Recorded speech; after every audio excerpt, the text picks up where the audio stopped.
listening to Sports Radio Detroit.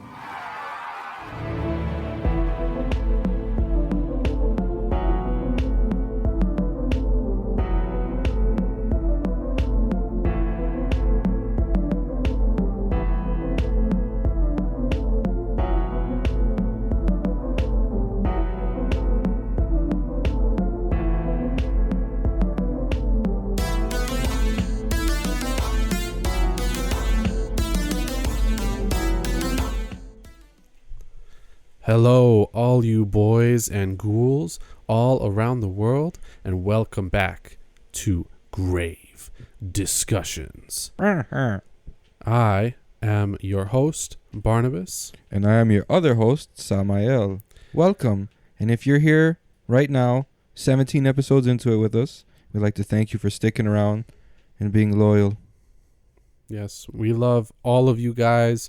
We've been trying to be active on all the social media platforms. You have to forgive us. We're old guys. We don't know how to use social media and look cool and shit. I do know how to use social media. We'll just be like, look, here, picture. Look at our episode. I mean, basically. Fuck you. Yeah. No, we love you all. That's how we inform people. Yeah, but I like doing it. I mean, I just don't have enough time in the day to like commit to doing that, you know. But we try for you guys, and you know, we love everybody who has communicated with us, given us feedback, or just talked to us about horror, like in general. Yeah, we really appreciate that because it really keeps this podcast going, you know, like that's no lie. Oh, yeah. And thank you, as always, of course, to Sports Radio Detroit for hosting us. We love you guys. The goats. For real. And so we're going to start off, as always, with some horror news for everybody. And we got some pretty interesting articles, in the last like few days. Remake alert. Yep. Here's a remake alert. But I'm actually kind of excited for this one because it's been 30 years since The Witches from 1990 with Angelica Huston, of all people. So if you know anything about that movie, you know, it's actually kind of like, I don't know, not a rarity, but, you know, it's kind of interesting to like ever find that movie in a store because it's a pretty low-key movie, but it was pretty scary for like a kid's movie. I've seen this image before somewhere, like a bunch of times, and I've heard of this. 1990. See, it's not that old. Yeah, not that old, but I mean, it's been 30 years. It's crazy. Every time I think of 1990, I think like 10 years ago. Yeah, nope. Yeah, we're not at all. Like I said, we're old. Mildly. So, yeah, there is a remake of The Witches coming by Guillermo del Toro, actually. He is the producer. That's good. That's very good. And directing is none other than Robert Zemeckis, who, if any of you are familiar, directed the Back to the Future franchise and Who Framed Roger Rabbit, as well as a bunch of other really popular films. He's good at doing like the fantasy kind of thing, you know? Yeah. That's what when I was reading off those titles, I was like, yo, he can, if anyone was going to remake, usually like I'm upset about remakes, but the fact that this was like kind of like a cult movie, like I'm not so upset. It's not something like I'm not upset because it's not something super influential, but you said Del Toro's he's producing it. He's a fucking genius. So that's great. And then Zemeckis did all those movies. Yeah, I think it's gonna be good.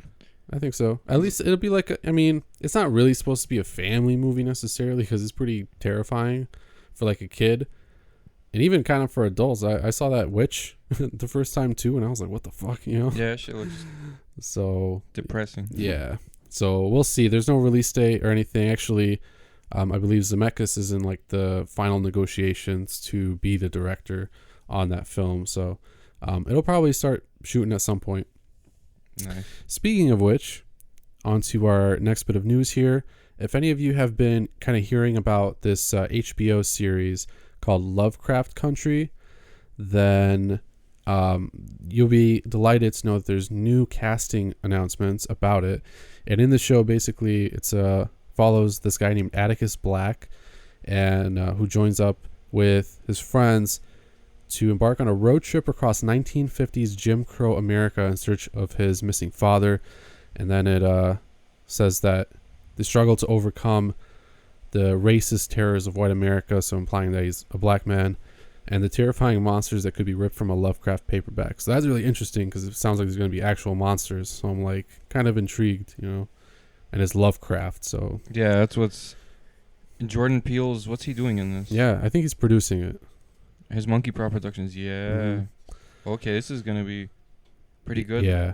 Jordan Peele is a genius, and also I get it producing because is J.J. Lovecraft, Abrams. because H.P. Lovecraft was like kind of racist, so all these Lovecraftian monsters would be the ones going after like they are the racists somehow or something like that. Yeah, like it's a representation. I like that Jordan or Peele manifestation. Jordan likes like Get Out.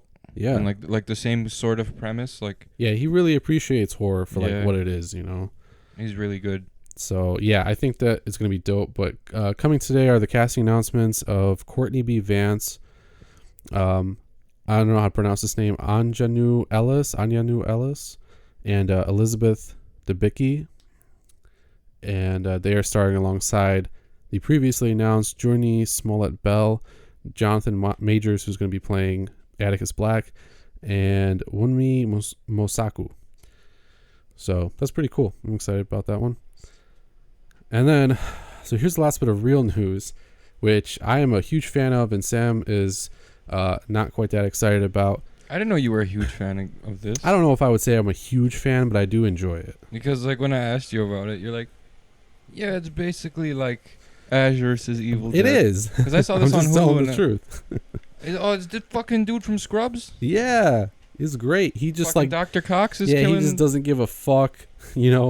For a while, he doesn't even believe that there's like evil and shit, but he just kills it. The third season's premiering on Halloween. Yes. Okay, so fuck you. I'm gonna start watching this, and I'm gonna watch Ash versus Evil Dead. I'm gonna finish watching that because I left off in that trailer episode.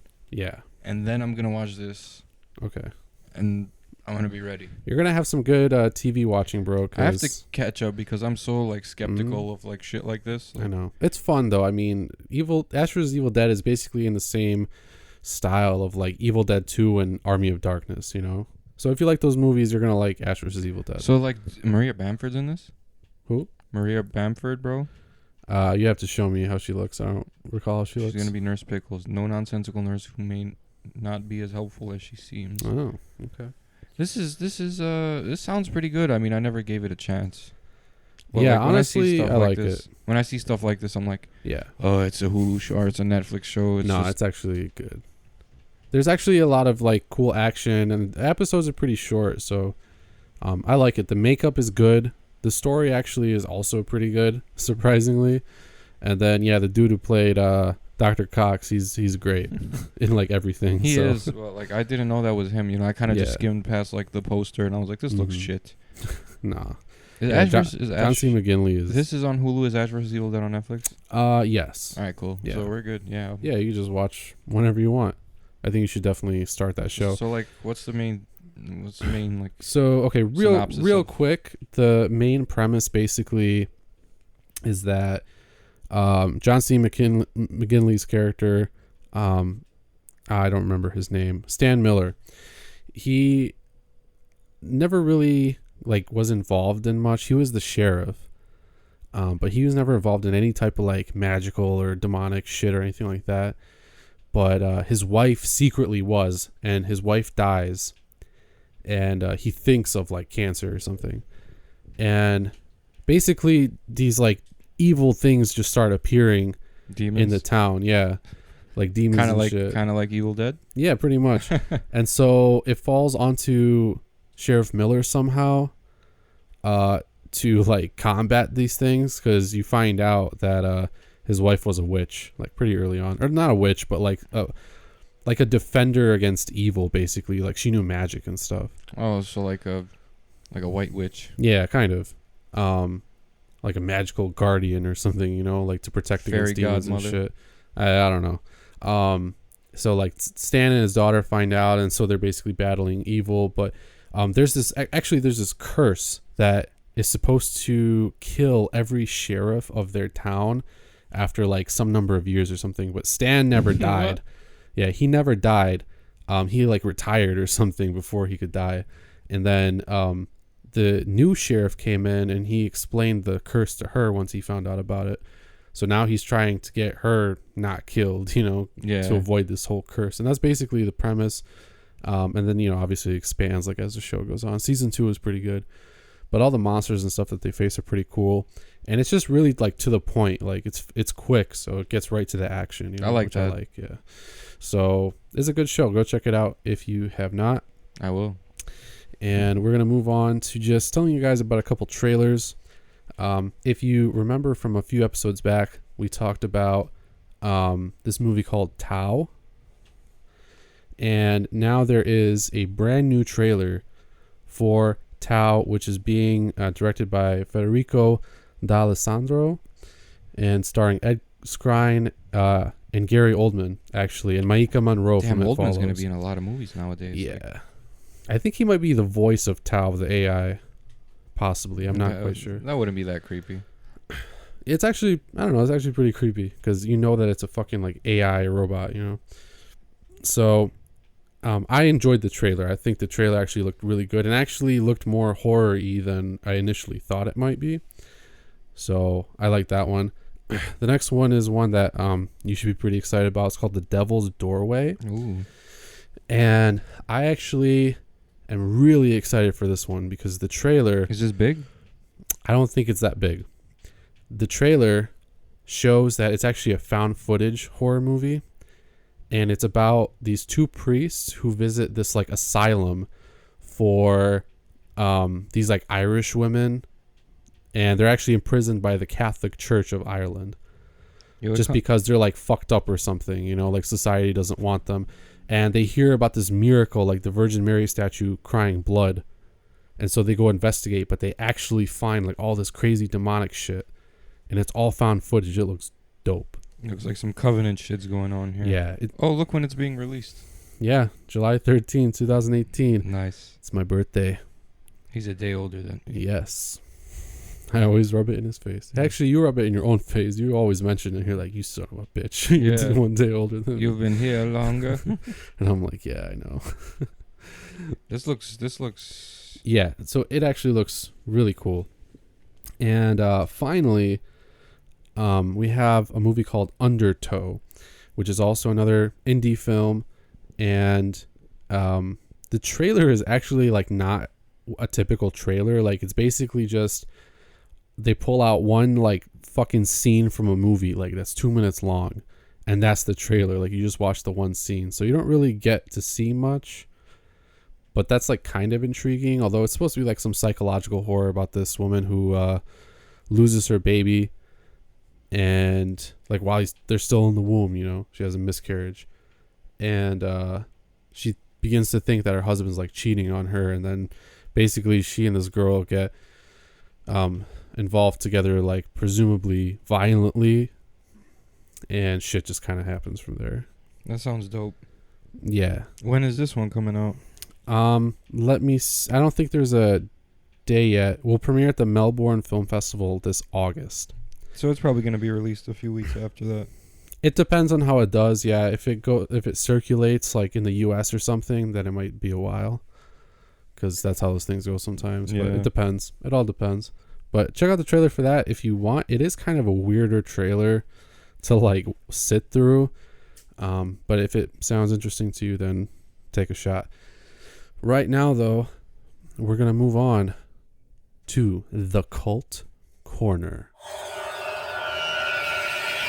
And today's Cult Corner is about what, Samael? It's about Creepshow 2, one of the best anthology anything ever. All right, right off the bat, would you say that it is the best anthology movie? I don't know, man. There's still other Stephen King shit. Yeah. I think Langoliers... I don't really think that's like a anthology, though. I'm talking about anthology movies. What are you talking about? Like just strictly like... Yeah, like Creepshow 2, like anthology films. Yeah, like Tales with from the Dark multiple Side was stories. good. Mm-hmm. The one with the gargoyle and shit. Yeah. And the one with... that evil cat didn't... you know what I'm saying? That wasn't that great. Yeah.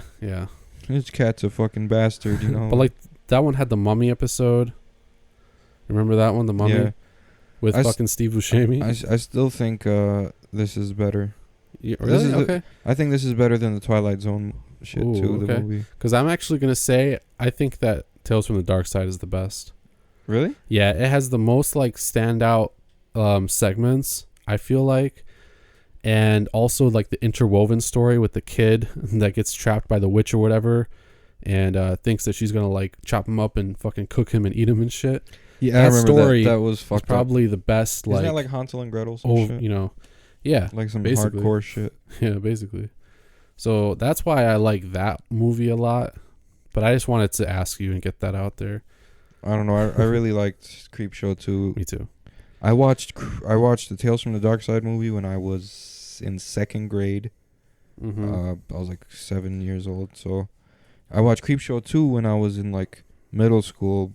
But like Creepshow 2, like I don't know why, like it had more rewatch value to me. Like I watched it a fucking shit ton of times. Yeah. See, that's like, me. I found a videotape that like that my dad recorded back in like 1990 or something. Yeah. And like it was just recorded off of like Cinemax, the channel. Mm-hmm. And Creepshow 2, Reform Schoolgirls. It was like a drama. And then What the fuck? Yeah, and then Are you sure it wasn't a porno? I'm sure. Okay. And it's about girls going to jail. Ah. And then it also had Sorority House Massacre on it. So that's how I found Sorority House Massacre and Creepshow 2, because I didn't know about these. Mm-hmm. I didn't know these were things. So I popped in Creepshow 2. Mm-hmm. And then like right off the bat we get like the Chief Woodenhead episode. So yeah, that was so good. So we got like this old guy and his wife. They're struggling to make ends meet. And then a Native American guy comes in, their friend, and apparently he had borrowed money from them, and he couldn't he needs 2 years to pay it back or whatever. Mm-hmm. So if he couldn't pay it back, he gave his collateral, which was like the precious like jewels from all the Native American families. Yeah. So he gave it to the guy, the older guy. I forget his name. He played in a lot of shit though. He was in a lot of horror in the 80s and 90s. He was big. And are you talking about the old white guy? Yeah, is that George Kennedy? No. Is that him? Hold on. Yes, I'm sorry. Yes. Yeah, it's George Kennedy. George Kennedy as Ray Spruce. Yeah, he was definitely in a lot of stuff. Yeah, I saw him in everything. And so like another kid, he was like a dickhead, Sam Whitemoon, played by Holt McCallany. So he was like the asshole Native American kid. He didn't give a fuck about. He was actually related to the guy who borrowed gave him the treasure. Yeah, that's his uncle. Yeah. So his uncle gave the jewels, and then this dickhead kid comes with his shitty friends. Who was the one, the fat porky kid? What was his name? They call him. I think they just called him like Fat Ass or something. I don't know. Yeah. And then there was like the douchebag rich kid, and like, so they come into the shop. They start robbing the old guy. Then Sam reveals he wants those jewels that he refers to as rock candy. And then Ray's kind of hesitant to give him the bag, so he doesn't want to give him the bag. So Sam accidentally shoots Martha, and Martha dies. And then Ray gets killed by Sam. They take off with the jewels. You think everything's in order. So what happens next is they had this old wooden Native American chief outside, and so he comes to life. Yeah. So he goes after the rich kid first, kills him in the garage. What does he do? He just stabs him. He hits him with a tomahawk. Yeah. We don't get to see it. We see shadows of it. Mm-hmm. But like after that, he goes after the fatty. Mm-hmm. How does Fatty get killed? Do you remember? I do not remember. No. I don't remember what happened to Fatty. I think he got killed in his he got arrows shot through him. Oh yeah, when he was sitting in the chair. You're right. And then he went after Sam, and he scalped Sam. Yeah, that was fucked up. And he came back to the shop, posed as a statue again, left the jewels there for the the old Ben, the Native American guy, the older one, Sam's uncle Ben, came back and he's like, "Hi, Chief," like he knew. Yeah, he knew what had happened. Yeah, it was easy to tell, dude. The fucking statue had the dude's scalp still in his fucking hand. Yeah, he was proud of that shit. Yeah, he was. So that was the first. That was the first episode. Yeah, the second and third episodes were also pretty good. I don't want to give like a full description of them. Yeah, second one, these kids are on this raft, and there's this strange goo that keeps circling the raft. One of them gets sucked in by the goo. It like melts them, and it's a struggle to survive after that. Basically, yeah. And the ending is so stupid. I don't want to spoil it, but yeah, the ending was so dumb. But I actually liked that one because it was like this cool, like, just biological, like, fucking thing. Like, you have no idea where it comes from. They don't explain it or anything, and it's just like there. I really like, what the? I like what you mentioned, like about the Chief Woodenhead. It still had like the slasher atmosphere. Yeah, you know what I mean, and the elements too. That was cool. Like it was like a creepy what's gonna happen, and like people are slowly getting just arrows through the head, chopped up, and they're getting stalked. And the Raft was more like, you know, that typical like summer camp horror movie. Exactly. Those are the best. Those are the best. Because that's all it was, and they were just on the water the whole time, just on this fucking raft, staring down this weird, like, it looked like a deflated trash bag, but like a million of them, just together. So that was cool. And then the Hitchhiker, which is the last episode. That one was nice. Yes, I don't even know how to classify that one. Almost, it was more of like a that's like fast-paced, like thriller. You know, it still had the paranormal elements. Cause like the hitchhiker just kept coming back and coming back and coming back. Right. So basically, this lady, I don't know why it's taboo to say, she's a whore. So she's married, but she's sleeping with a male prostitute who charges her by the orgasm. Right. Okay, objectively, that is whore. So yeah, there we go. So there's this whore, right? She runs over a guy. So see, now she's a whore and she's a bad person. So listen, she runs over this fucking guy and she kills him, allegedly. Right. She's driving down the street. Police find a body or whatever. So you're like, yo, what's about to happen? You know, right, he's dead. And she keeps driving, and she keeps having these, like, I guess, hallucinations that, like, this bloodied guy that she ran over is just following her. Thanks for the ride, lady. And that's the quote you remember the most from this creep show. Yeah, he's ahead of her on the road. Like, he fucking teleports or something, and she always drives by him while he's like, holding a sign. Every time she runs him over, he's still, like, latched onto the car. That was classic. That was, like, the first movie that did some shit like that. Yeah, like I said, I don't even really know how to describe it other than like a fast-paced. And all of these are Stephen King, correct? All three of these. I believe they're all inspired by some of his works. Yeah, probably like short stories or whatever. Yeah. But yeah, I really like them. This was one of my favorite anthologies, and like the little story that's going on in the background, the big Venus flytrap. It eats meat. The little cartoon, like it's literally like a cartoon from like the 1980s. It was so dope. You know, so yeah, it was really cool. I felt like hella nostalgia when I saw that. Yeah, so like the first one for me, what would you give it? Like the first story, like the Wooden Chief. The first story. That's a solid one for me. That's like 8 out of 10. Like I really liked it. Yeah, I would say I really liked that one. Yeah, I would say 8 out of 10, maybe even 8.5 out of 10. The Raft, I would have to give probably like a one. See, it is a good one, but I felt like the characters were just so stupid. Like when he was like molesting that chick. When she was laying on the raft, knowing that there's oil underneath them, and it like, wasn't even that big that like engulfed the raft. It was literally on one side of the raft the whole time, and it kind of moved slow, so you could literally just jump off of the other half of the raft and just fucking swim away. Yeah, that's what I was thinking. Like I'm like, what are you doing? The whole time I was watching it, I was like, yo, swim the fuck away. They literally just needed to turn around and look and see that there was nothing else over there, and they could have just fucking swam to shore. So for that reason, I'm gonna give it a 7 out of 10. Yeah, I'd have to agree with that. I love the campy atmosphere. That's why I really loved it. That's what kind of gave it the 7 for me. Like, any movie that automatically takes place at a camp is a 7 for me. Yeah, like Sleepaway Camp automatically gets 7. Right. But like this one was like it was kind of like duh moments. Oh yeah, for sure. But and then the Hitchhiker. I mean, I wouldn't say that there were like duh moments, but it was just like kind of crazy. It was like intense, and it was kind of tedious. You know, the same. Yeah, a little bit. Same thing kept happening because like back then, like shit like that would happen, and like people's faces would be like, "Oh, I can't believe it." You know, he's still there. Yeah. Nowadays, that's happened so many times. You're like, "Yeah, I knew it." But when I watched that when I was younger, I didn't know that shit. Yeah, that's my thoughts about that. I don't know. It just seemed like kind of predictable. Yeah. What would you rate it? That's also like that seemed. I'll give it like a 7.5. I'll still give that one a solid 7 because like that should have been like the first one, and then the second one still should have been the raft, and they should have ended it with the Wooden Chief. I agree with that. Yeah, it's kind of a weird order because you start from first and then you get to last. Yeah, basically, but it's cool. Whatever. I mean, if that's how they want to do it. Actually, they were originally planning to do 5 segments in total, but they couldn't do 2 of them because of budgetary reasons. Because I felt like it wasn't long enough. That was my other complaint about this. It was like an hour and a half or something, wasn't it?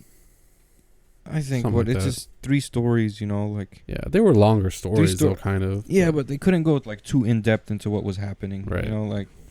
Or they couldn't be action-packed enough for being so little time. Exactly. Yeah, I feel you. So yeah, let us know what you guys think. I mean, I feel like we kind of just talked about like what happened in it, but for the most part, I think we kind of explained what we feel about it. I mean, Yeah, because we just kind of gave you a brief synopsis and how we felt about like how the movies went about it. I liked the score for all of them. It was pretty yeah, dope. score was good. Stereotypical 80s horror music, honestly. Yeah, Nothing that stands out too much, but like definitely nostalgic. yeah. It was certainly like you were just watching like a Friday the 13th or a Nightmare on Elm Street movie. You know? This is not meant to be like an introspective, No.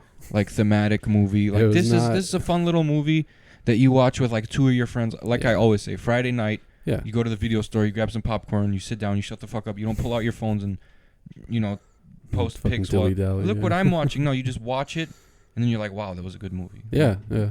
I love it because of that exact reason. That's my memories. My memories with this was just sitting indoors in the dark in the summertime. Yeah. AC blasting, just watching all of this shit. Yeah, we love Creepshow, and a lot of people are real big fans of Creepshow too. Oh yeah, I heard. I think that's what makes it kind of cult. You know. I know they made. We gotta watch it and talk about Creepshow 3 as well. They made a third 2006. So yeah, we actually didn't know. I didn't know until I found it recently. Yeah, that one's I feel like is super low key because most people talk about the first one, obviously, but actually the second one has a lot of fans. I don't remember the first one. The crate with that fucking beast in it. Oh yeah. What else was there? The Father's Day one with the dad. Where's my cake or whatever. Remember that shit? The undead parents. I need a refresher course. Yeah, that movie's great, for sure. I'm probably gonna rewatch Creepshow, and I'm gonna do my first. I want to do like a live viewing of like Creepshow 3. Oh, that'd be once cool. we make a YouTube. Yeah. Like, or my reaction immediately watching it. Like let us know what you guys think about that idea. We do immediate reactions to movies, so we'll be like, yo, Thursday we got an immediate reaction coming out. What movie you guys want? Yeah. It's Saw 5. No, next. Like if you give us some stupid fucking watch. Yeah, not Saw. Watch the Bye Bye Man. I'll watch that just because it's newer and because you want me to talk shit about it. Yeah, I've already seen it. It sucks. Isn't Michael J. White in there? Oh, I don't know. I don't remember. He's the Baba Man. Like it's like, come on, man. I do remember what he looks like, but I don't remember who's in it.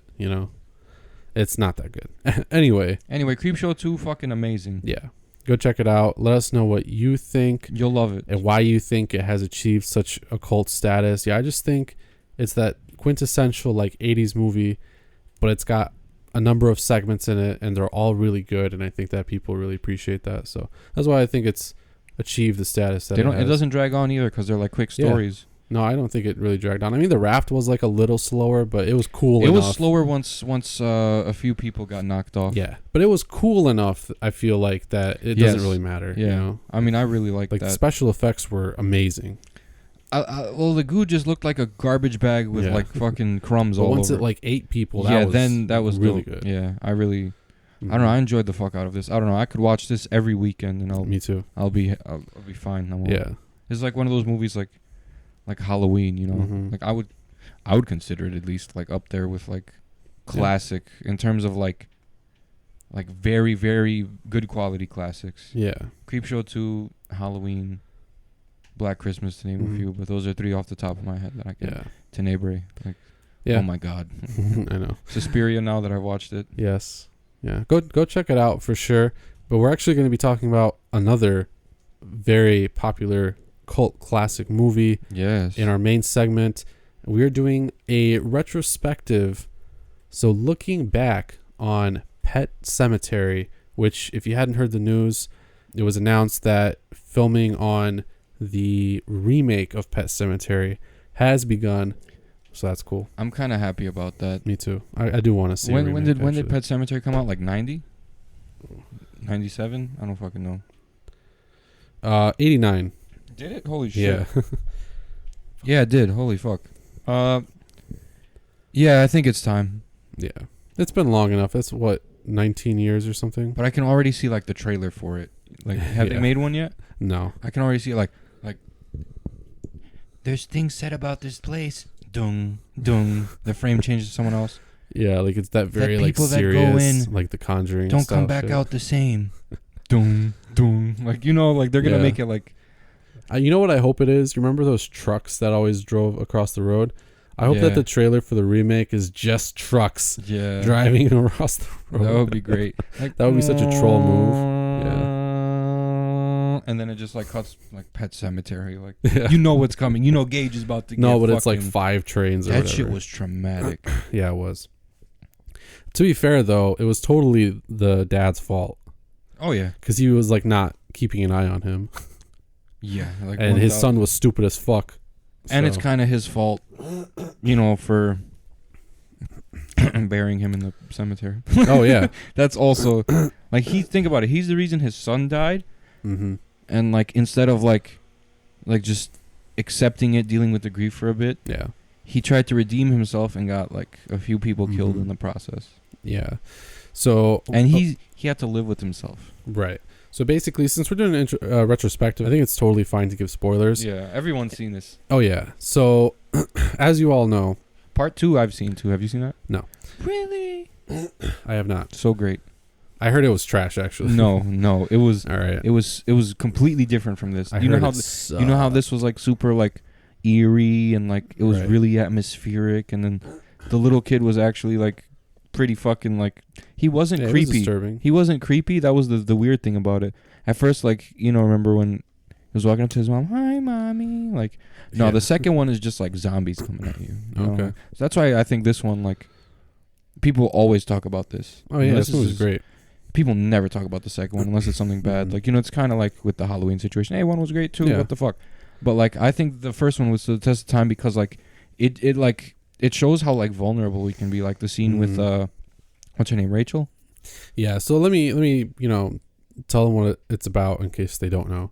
So as you know, You should know. Lewis Creed, the doctor, after I don't actually remember why it said they moved, but they move, and the new place that they end up in, they love it. It's great. He's going to be like the town doctor, or whatever, and he's got a wife and then a son and a daughter, and they're both pretty young, and their daughter has a cat. And so they move to this road where across the street there's this old guy neighbor, Judd, who is portrayed by Fred Gwynn, and he was really good. And he Yeah. was in a bunch of stuff too, actually. Yeah, I've seen, he even like to this day like he's like emulated a lot in like Yeah. they've made parodies of I wanted to mention this because like Pet Sematary was big. Like even South Park had a Pet Sematary parody. You know the one with the milkman. Yeah.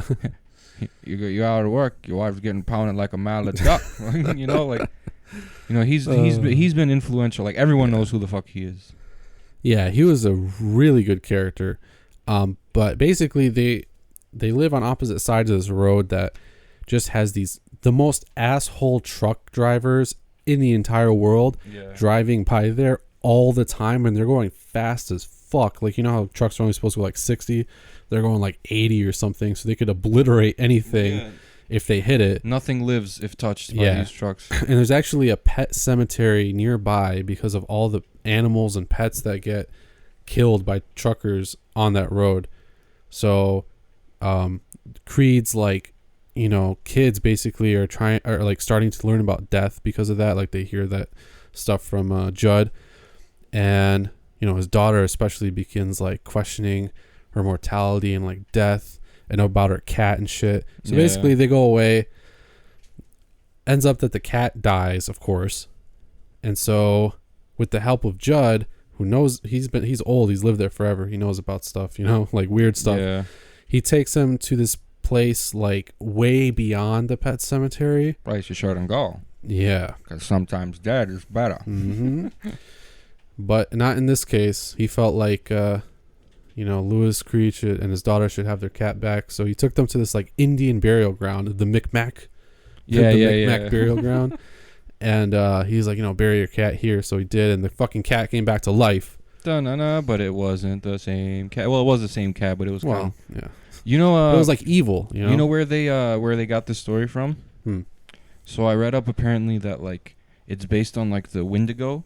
When the Wendigo would touch you, you would get like these like anything it would touch, it would get these cannibalistic qualities, and the person would be changed. Oh shit! So Yeah. maybe that's where I know about that, myth, But I wonder if that's where Stephen King got it from, because the movie's based off of his book Pet Sematary. Mm-hmm. Yeah, I think that's where. I think he knows about it. Oh yeah, most definitely. He probably even wrote some separate shit about Mm-hmm. like those specifically. Stephen King has a wide library. Oh yeah, Even like the short stories that I've never heard.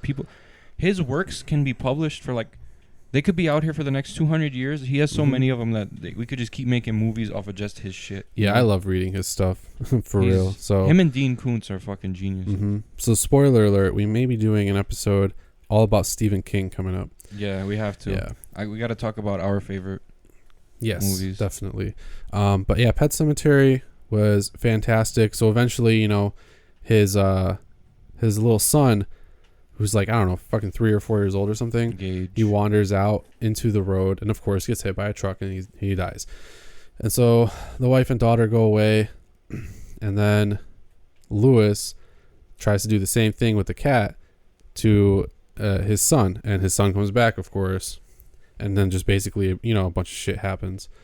His wife comes back and everything. So what I actually feel like, having seen it recently, I feel like this movie and Hereditary are actually pretty similar, and I feel like that's an interesting. Yeah, it played off your emotions a lot. That's why, like I said, that's why this one was good, and like the second one people thought was trash. Well, but even just like the general like story. I mean, it's this guy. Is this who Lost? loses? You son of a bitch. Yes, it is. It's about this guy who's like, a well-to-do guy. He's a fucking doctor. He's respectable. He's social. His neighbors like him. Everybody likes him. And he loses his son, and he just doesn't know what the fuck to do with himself. The cat, okay, whatever. And then it came back to life, and he just started questioning everything. Because he's supposed to believe in science. I mean, there's doctors who believe in a religion and a faith or whatever. But, but he probably really, he was actually talking about God, but I don't think he was that religious. Yeah. So he was a doctor. He knew about science. So when his fucking cat that died came back, he just questioned everything. And then his son died, and there was his like logical course of action, and then he just snaps. But it's not quite so like erratic like in Hereditary. Yeah. It's that quiet madness. Like when he spoiler alert, when he kills his mom, mm-hmm. when he walks up to her, like she was like super vulnerable. Like she didn't even notice the scalpel in his hand or like what he was planning to do with it, because like she was just in awe of seeing him because he just fucking got annihilated by a semi. Yeah. So like she was like really, really, really vulnerable, mm-hmm. and like that's when he got her. Yeah. That was fucked. Yeah, it was really good. Then she comes back at the end, and that was pretty terrifying too. But her sister Zelda, that was the scariest part about this movie. Yeah, that was. It seriously was. And if you didn't know, the character of Zelda, the emaciated, fucking super sick, like creepy looking sister of Rachel Creed, it was actually portrayed by a male actor, and it was Andrew Hubacek who played Zelda. And that was actually creepy. I think that the practical effects were just super effective. Like, they genuinely made him look really terrifying. Like, truly, Oh man, that's like so that shit would give you nightmares. I agree. And that was like her sister too. I'm like, Jesus Christ. But it's like, I'm not sure it's the cemetery that did this to you, little boy. Maybe right, it's your weirdo. You got a weirdo family, man. You were this was gonna happen regardless. True, yeah, but I definitely saw those parallels between Pet Sematary and Hereditary. Oddly enough, I think it's just the whole like it, I mean, it's loss. Yeah, but I did when I watched it like yesterday, just because I'm so fresh off of Hereditary still. But the family themes are definitely very similar, and kind of like what happens in the movie is kind of very similar. That's why I was saying that Hereditary, isn't really that original, because like Pet Sematary did it. Basically. Yeah, you're kind of right. Right? I mean, except they didn't think about it. Except like the kid didn't come back. Oh yeah, obviously. So that's the difference. That was more of like a grief thing. The main themes were like already explored in Pet Sematary that were just initially just recycled to create Hereditary. Basically, yeah. I didn't ever really thought about that. Yeah. But I mean, having seen it last night and having seen Hereditary before it, I could make the connection, Oh yeah. So I just think that's really interesting. The family themes are definitely like the most important themes about this film, and also just kind of death in general, like our own mortality. And if we could bring somebody back, even if they were different, would we still want to? Yeah, and like it's like, oh, we would, because you don't care that they're different. You just don't want to feel the loss of them. Like, but it's like, yeah, it's better than what they'll do to you. Yeah. Yeah, I really liked it. I mean, I thought all the practical effects were awesome. The cat was super creepy. Oh man, when Judd got fucking sliced on his Achilles tendon, and on his mouth. Yeah, and then he got fucking eaten. Mm-hmm. He got his like throat eaten. Yeah, the little kid just like chomped down on his fucking Adam's apple and just started destroying him. That was like really like, I don't think anyone saw that shit. Disturbing as fuck. Yeah. No, that was probably one of the most disturbing things like in that time period. Even now, kind of. Yeah, seeing a kid eat a fucking old man. And but it's like a fucking zombie kid. Like that's, I don't even think people are willing to explore that nowadays that much. No, people are. It's taboo. It was like a huge reveal in like The Walking Dead, but this movie's just like, no, there's a zombie kid. Yeah. Like fuck you guys. We did it. It's like, yeah, this shit happens all the fucking time. Yeah. So I really like it a lot. The score is great. And that end credits song by the Ramones, that was really cool. Second one was a cash grab. I'm sure. Yeah, I haven't seen it yet, but I believe it for sure. Well, we could speak about it in a cult corner in the future, and yeah, quite possibly. I'm pretty sure you'll express how much you didn't like it. Because like in that one, everyone was a very apparent zombie, and okay, it doesn't have like the same like feeling of loss in this. It's like in that one, the stepdad gets killed by a dog who got brought back from it, and shit, they bury him there, and then they're both evil, and then he buries his dead kid there that he killed, and then he becomes back evil. It's, like, what the fuck? Okay, well, I'll check it out, and then if you guys have seen either movie, let us know. It's not thematic at all about it. Like there's no, it's not like it's not like this. It's not deep. Okay, yeah, this movie's deep. That's kind of why I liked it, because it really makes you think about that family stuff. And I think his like quiet madness, just getting bigger and bigger like all the time, I think that is actually really terrifying, because he's not like lashing out or screaming or crying or anything. He's just in his mind, right in here, he's cracking. Exactly. And I think that's it's super subtle. effective. Yeah, and I think that the actor who portrays him, Dale Midkiff, Louis Creed, I think he did a phenomenal job. So yeah, that's pretty much all I have to say about the movie. I mean, I don't know if that was a quality retrospective, but I really kind of wanted to take it in the direction of kind of comparing it to a movie that came out now, because it still holds up. And I think that is why we're going to be seeing a remake of it. I'm excited about the remake. How long ago did they start planning this remake? I think it's been a while, but yeah, they literally just started filming. So I think the guys who made Hereditary were just like, yo, bro, they're remaking Pet Sematary. Let's make a modern Pet Sematary before they even remake this one. No one's gonna remember Pet Sematary. I think it's still really well liked, and I think that's definitely what makes it a cult classic. It holds up too, because it's not like cheesy or anything like that. Right now, when you watch it in the wake of Hereditary, it's like, oh shit, this movie was doing it before everybody. Exactly. So this is definitely still relevant. So yeah, I enjoyed it a lot. Let us know what you guys think about Pet Sematary, and if you haven't seen it, you can find it places. Actually, I don't think it's free to stream, but I think it is on Amazon Video. Isn't it? No, I checked it out. It's it was like it's on $3 or something. It's on Hulu, I think, isn't it? No, I checked like this site where you can see where stuff's being streamed, and you have to rent it from everywhere. Really? Yeah, like all the legit streaming services. He said legit. Yeah, I mean, if you're not legit, then you might be able to find it, but you didn't hear that from me. I mean, you could find it.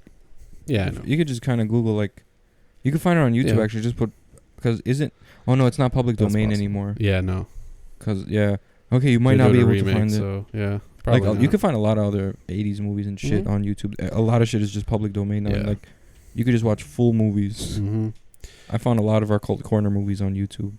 Yeah. Yeah, to our fans, look for these movies on YouTube. Mm-hmm. Yeah, if you can't find them anywhere else, they might be on there.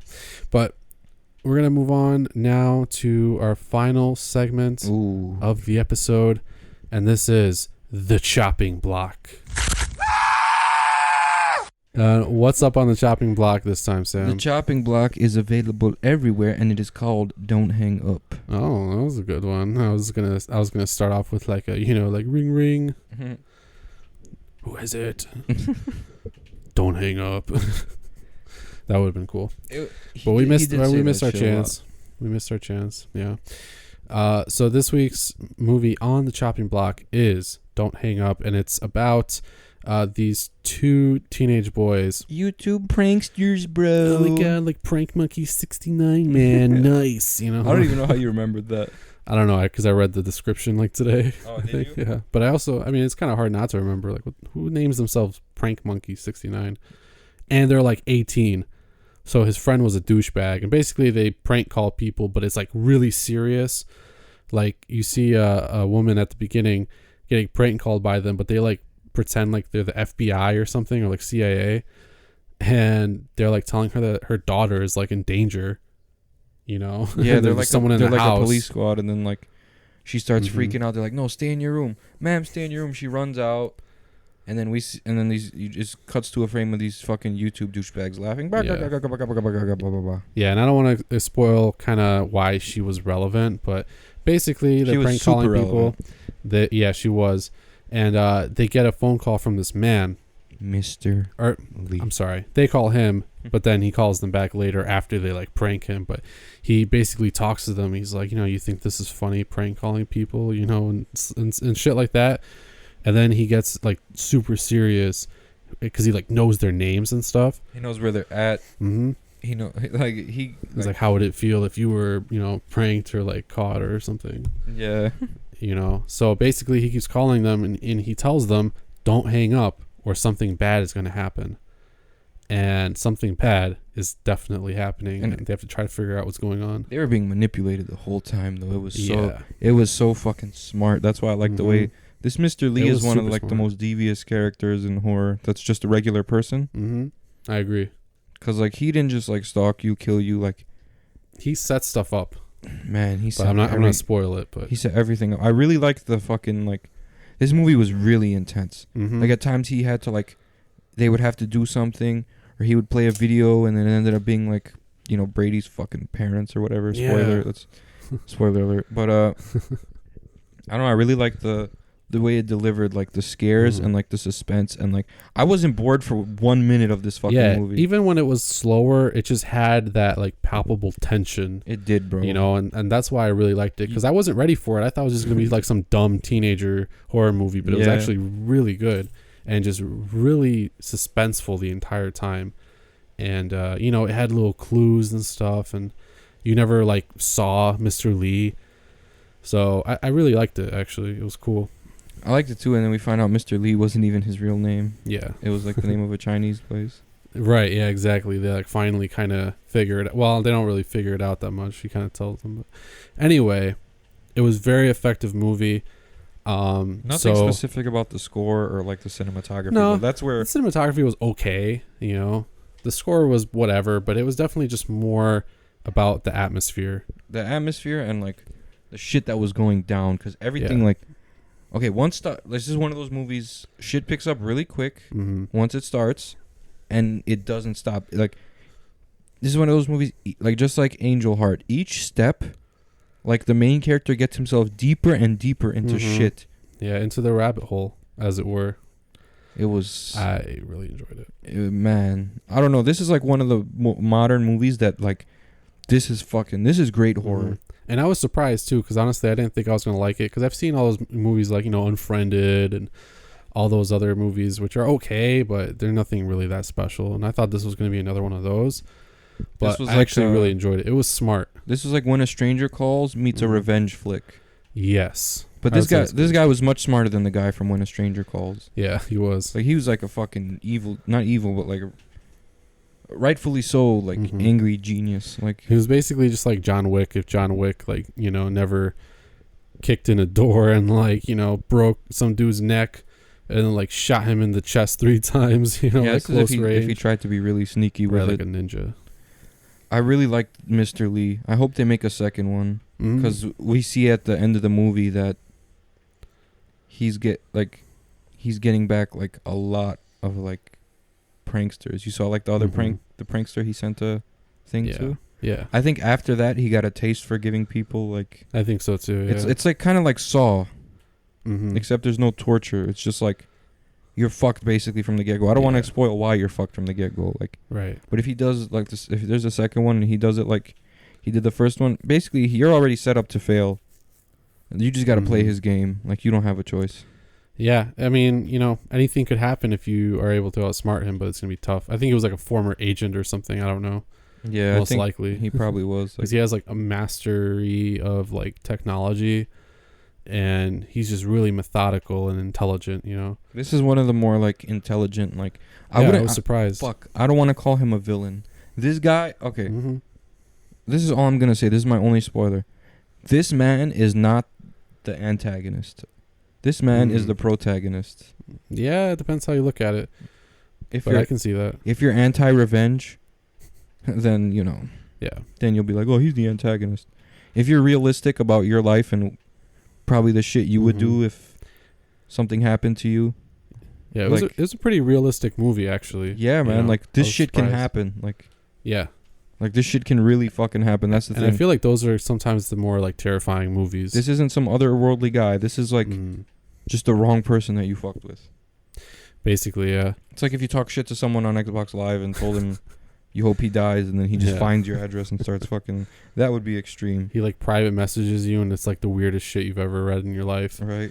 And you're like, is this guy for serious? Then he like messages you again and again, and you're like, oh fuck, he like, like damn, knows this things about you. Yeah, you're Like, hey, how's that porno magazine you're reading? yeah, he And just. you're like, what? Yeah, you just. I would understand if he looked through my history, but how would he know I'm reading a magazine?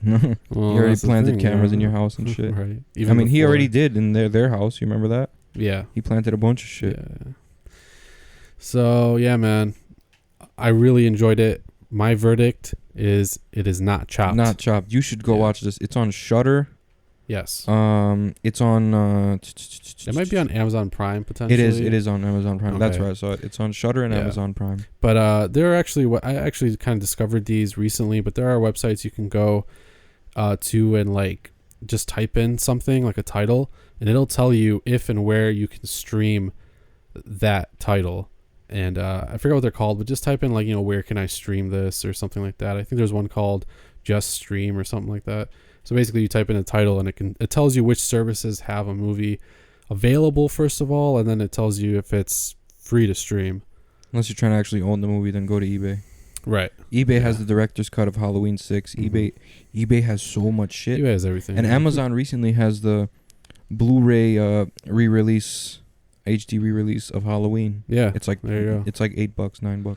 Mm-hmm. Yeah, so go check out Don't Hang Up if you have any of those services, which if you're listening to this podcast, you probably do. Let's face it. I hope you have Shudder by now. Shudder Everyone is has amazing. everyone has Netflix, Of course. and then half of Netflix people have Hulu, I would say. Yeah, and I would say Shudder's still on the come up, but if you're a horror fan, you have to have Shudder. You really do. Yeah, it's only like $5, so stop being a broke ass bitch and just go fucking subscribe to it, So I think that's pretty much gonna do it. Go check out Don't Hang Up and let us know what you think about Pet Sematary, and if you are excited for the remake that's coming up. And I actually am quite a bit. I am too. Mhm. So go watch Creepshow 2 if you haven't. Go watch Pet Sematary if you haven't. Mhm. Go watch Don't Hang Up. And Yeah. join us next week on Grave Discussions.